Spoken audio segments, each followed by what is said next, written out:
Hello, everybody. We are so excited to be here today. I'm excited to be here for another installment of our Partner University program, or affectionately known as PUP. We have Dr. Adar here with us with VideoVetChat. She is the owner and founder of this fantastic telemedicine teletriage company, and she is going to tell you a bit today about all of the amazing ways that this type of service can really help your pet parents. So we're really excited to have her here to talk to you about it. And without further ado, take it away, Dr. Adar. Hi, everyone. I'm Dr. Adar. I'm going to be talking about my company called VideoVetChat and telling you a little bit about telemedicine and teletriage and how it can help you. So basically, I'm looking to provide kind of an after-hours service to veterinarians, veterinary hospitals, to give clients peace of mind and kind of increase your business opportunities and revenue. And we're going to talk about kind of more in depth about that. So how can telemedicine help you? So first of all, I provide kind of on-demand availability. So if your clients have a question, you're not able to talk to them, whether it's because it's after hours or your schedule's full, then I'm able to they can reach out to me via chat or a video consult, and I can answer their questions. And I'm usually available within 10 minutes of them being kind of pre-authorized for a consult.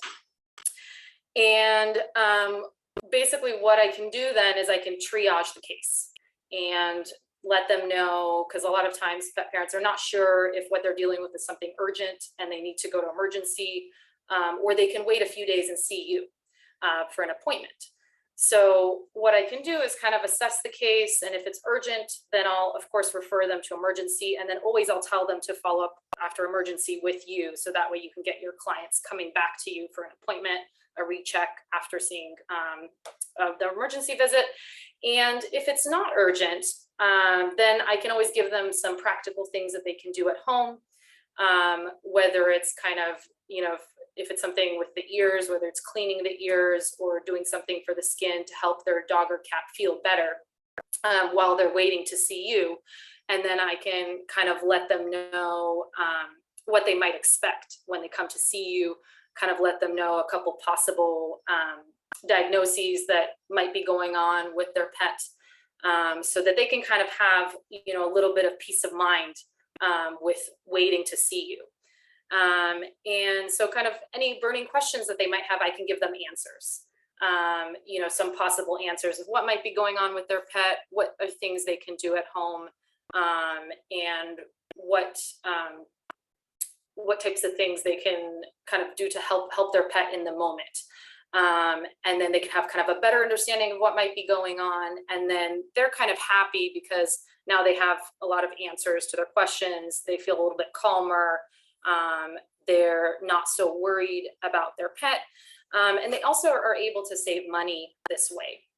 So that money that they're saving can now go to you instead, as the veterinarian, because that money, they would originally maybe be going to emergency and waiting 4 to 6 hours to be seen, and the emergency fees are so high, and they might end up spending all of this money and then return to you with the problem not fixed, because emergency will usually refer them back to you if it's not very urgent.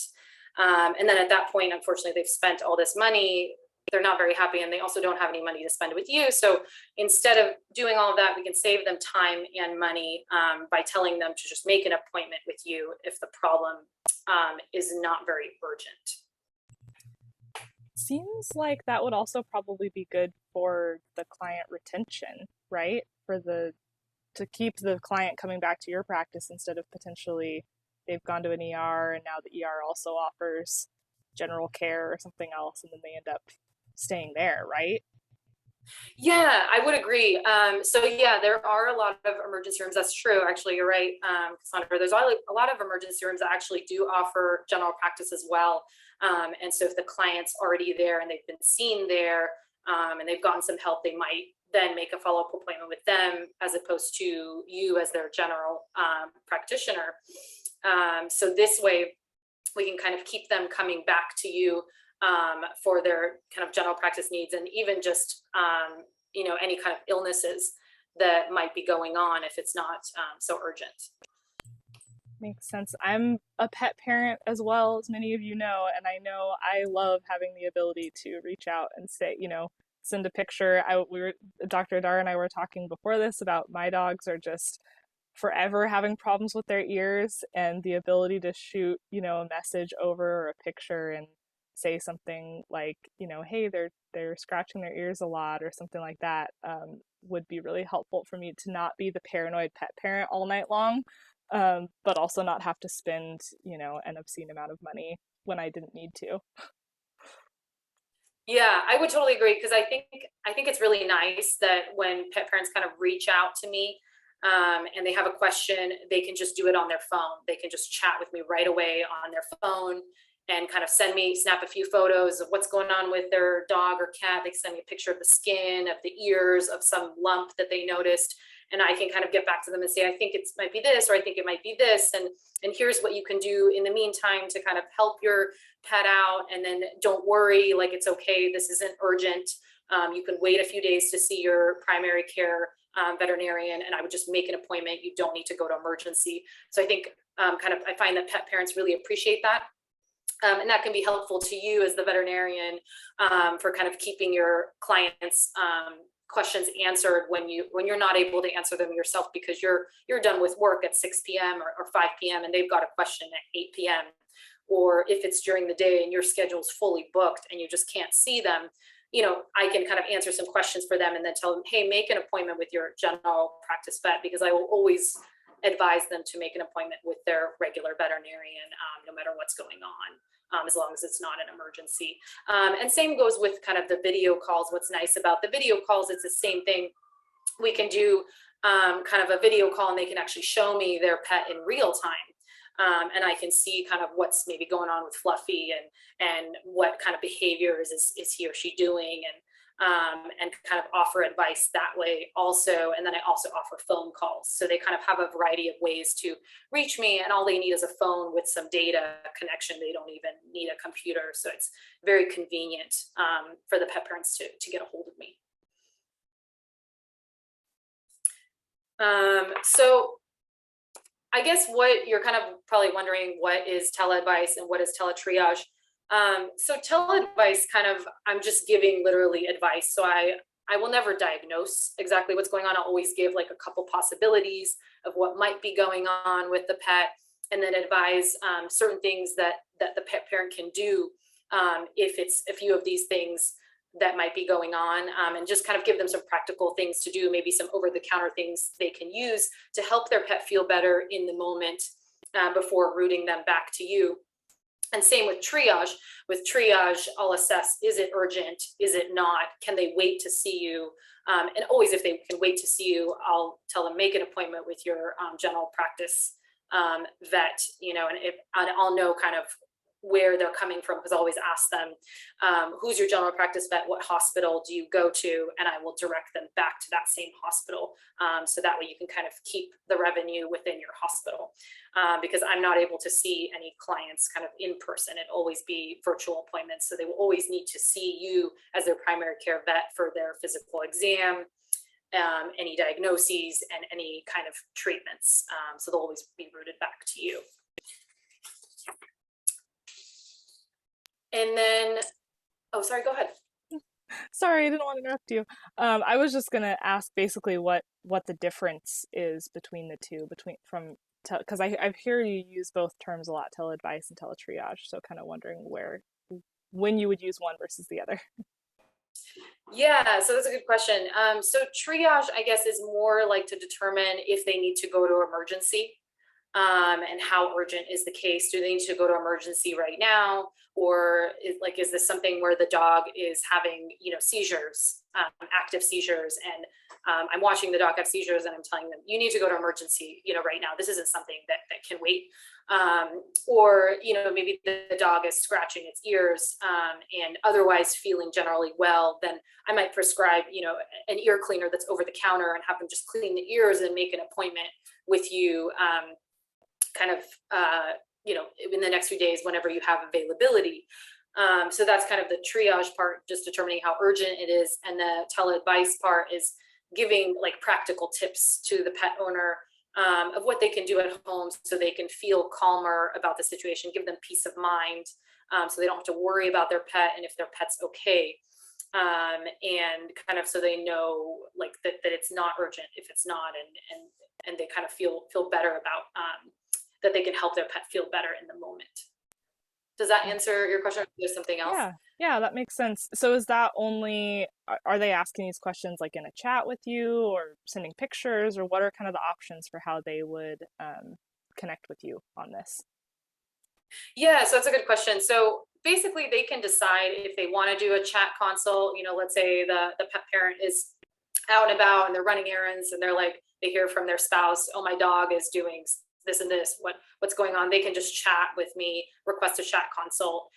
So how they would go on the website, basically get pre-authorized through putting in their credit card details.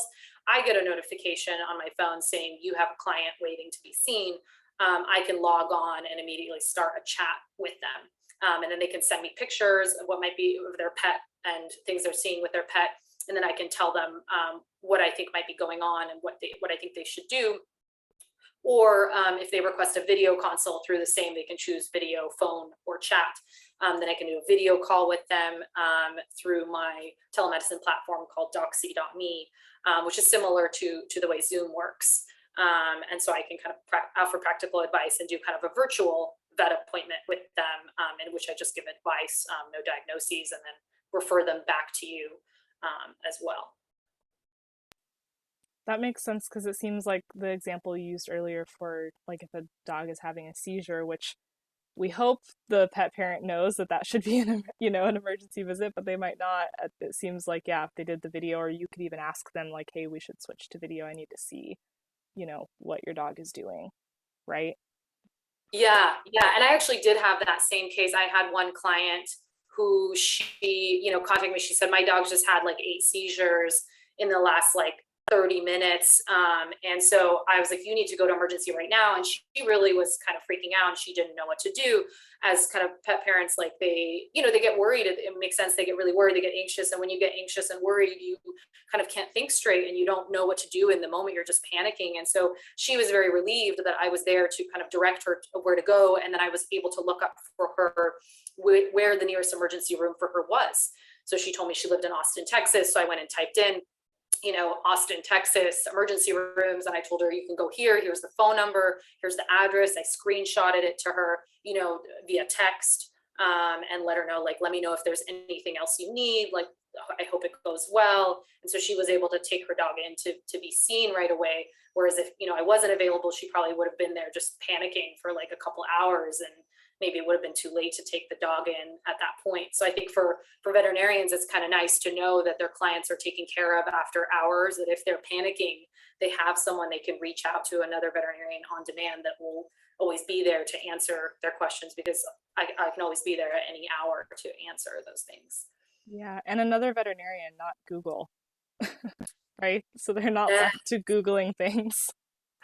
Yes, that's another thing that I have noticed that a lot of pet parents will start Googling stuff when they can't reach anyone. I have seen in other places I've worked, like people will come in and say, I was panicking, so I Googled and this is what I found. And I think it's so much nicer when a pet parent can actually have the opportunity to reach out to a veterinarian who, like, I've gone to veterinary school, and I have kind of the same knowledge as a general practice vet. And so I can offer them kind of like real advice and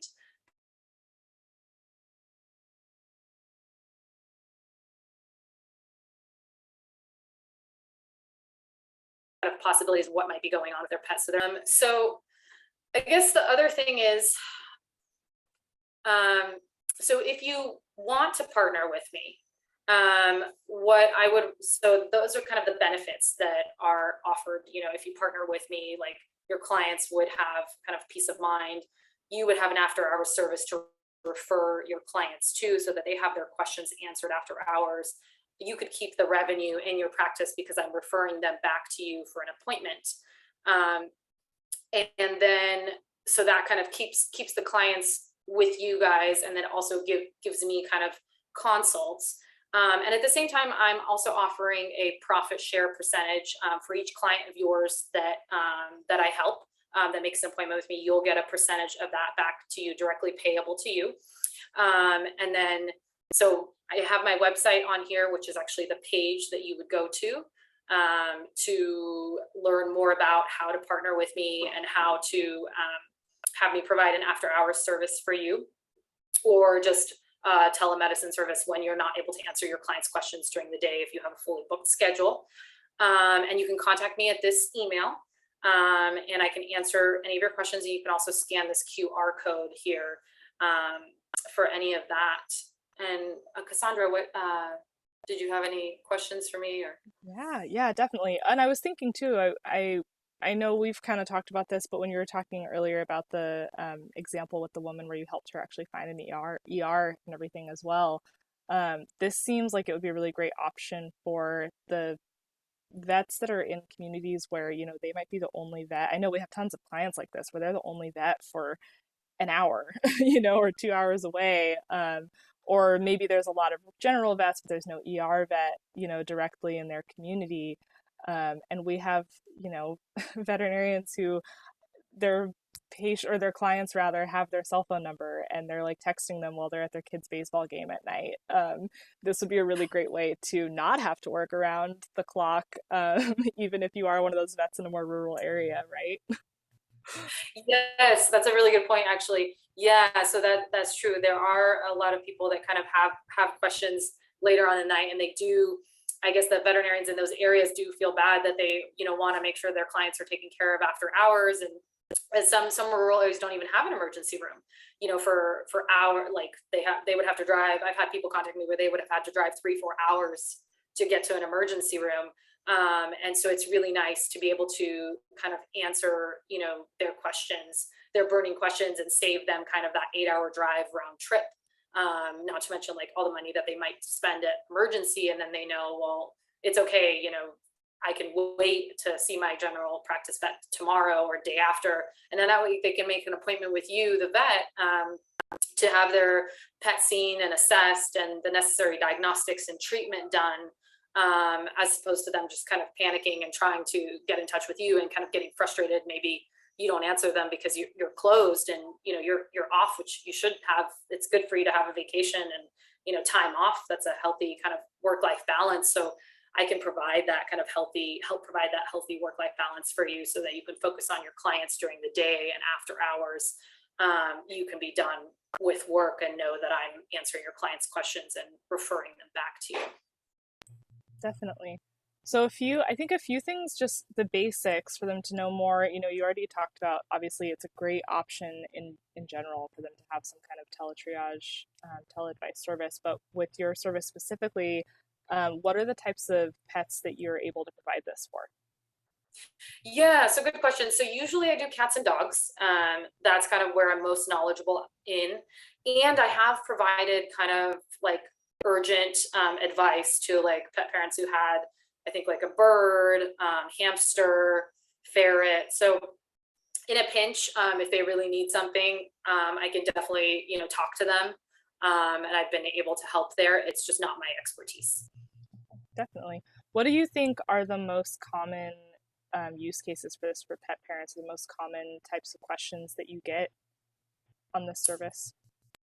Yeah, so it depends. So I think usually is like, is this something I need to take my pet to emergency right now, or can I make an appointment with my regular vet? That's like the most common question. So always, if it's something that I don't think is that urgent, then I'll have them make an appointment with their regular vet, which would be you, the regular vet. So I would know kind of who you are, who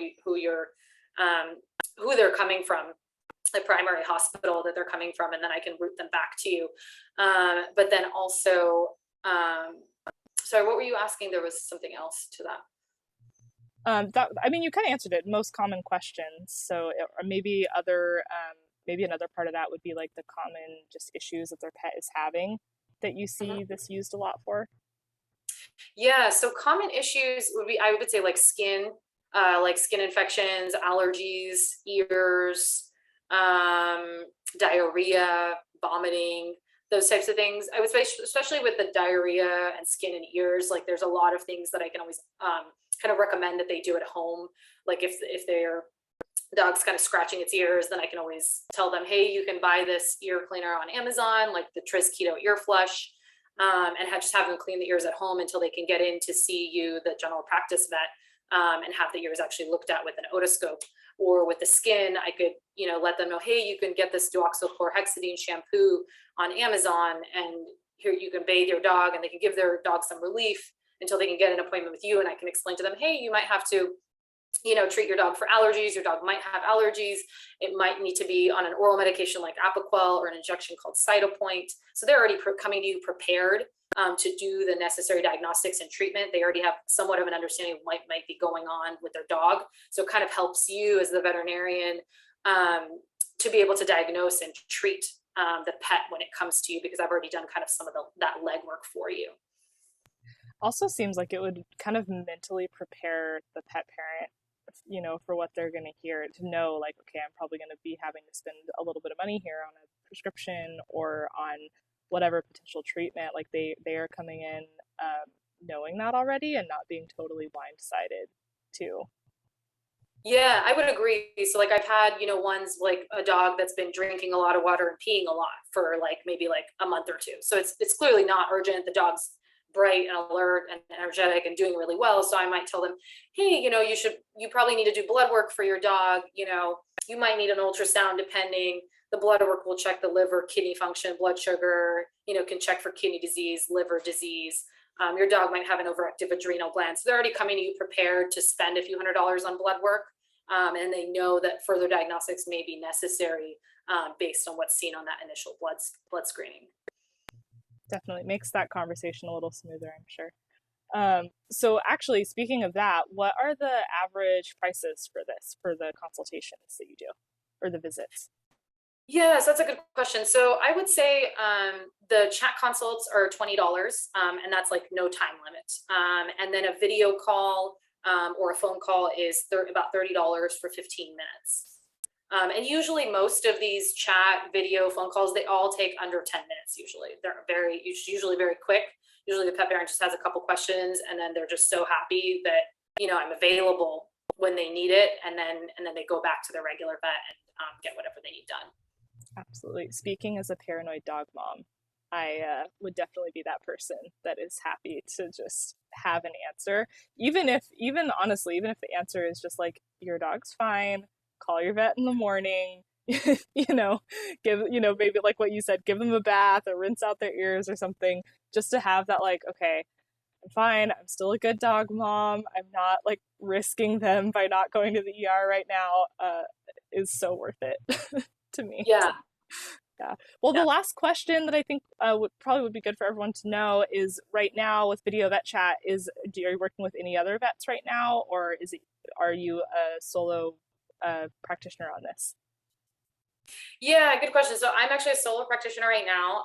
So that's the other thing that's nice, is there's kind of a personal touch.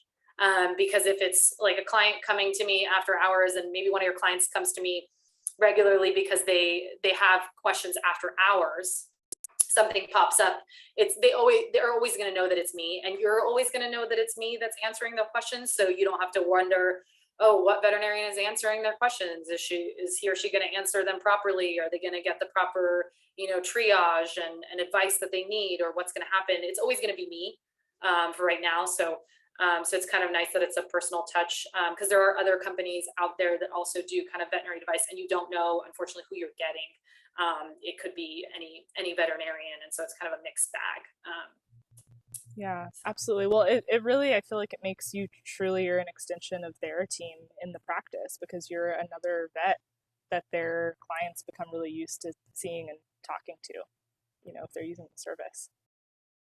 Yeah, definitely. So I think they kind of get used to like, okay, if I have questions during the day, I'm going to go to, my general practice vet for an appointment. If I have a question after hours and my general practice vet is closed, I'm going to, contact Dr. Adar to get those questions answered and see if I should make an appointment with my regular vet and how soon I need to make that appointment. So it's just nice to have that kind of, for them to have that in between, to substitute for contacting, an emergency room and only talking to a technician, because here they can actually talk to a veterinarian, and I can guide them a little bit better. Makes so much sense. Makes a lot of sense to me. Well, thank you so much, Dr. Adar, for sharing all this information with our clients today. We're really excited to get this to all of those, that might be interested in it. Again, as she said, if you're interested in learning more about partnering with her to offer this after-hours service to your clients, you can reach out. You can scan the QR code, visit the website, or email her directly at dr.adar@videovetchat.com. And reference the recording as well. See all the great ideas she has for how to use the service. So thank you all so much for joining us today, and have a great day.